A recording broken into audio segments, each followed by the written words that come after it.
there is a life apart from drugs.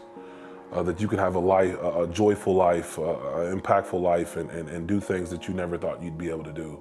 But it's just a matter of, are you willing to put in the work? It started out with just running with the wrong crowd. Just surrounding myself with people that really didn't have high expectations for themselves. And, you know, growing up in the projects also, just a troubled kid. I was real big in sports. I got kind of popular by playing basketball and football, believe it or not. Actually, I was projected to even go to play Division I football. But because I chose to, you know, run with my friends and use drugs, I made some very poor decisions and ended up, you know, walking off the football field and dove right into prescription pills. That was my thing. I had got busted for trafficking drugs through the mail, and I found myself out at the jail. And this time, I've been to jail probably 30 some odd times, but this time I got revoked.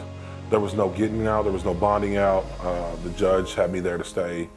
And I remember October the 25th, 2012, I spent my daughter's first birthday behind a visitation behind a glass window.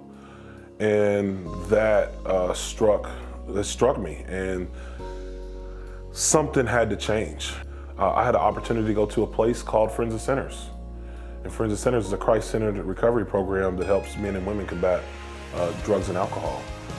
And there is where I learned how to be, you know, a man of God, a man that takes care of his family, a man that ultimately is a pillar in his community.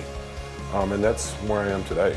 We have a lot of recovery programs, so there's many places you can reach out to get help.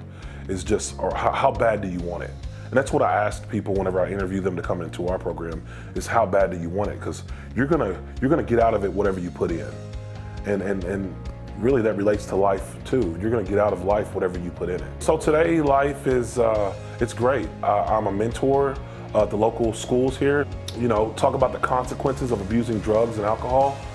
I am currently ranked #1 in the world for bench press, 716.5 pounds. I'm a father of 4, I'm married. I work at a place called Friends of Sinners that I love. What I do, I get to help men that were in the same position that I was in, that come from prison or off the streets. I'm a pillar of my community.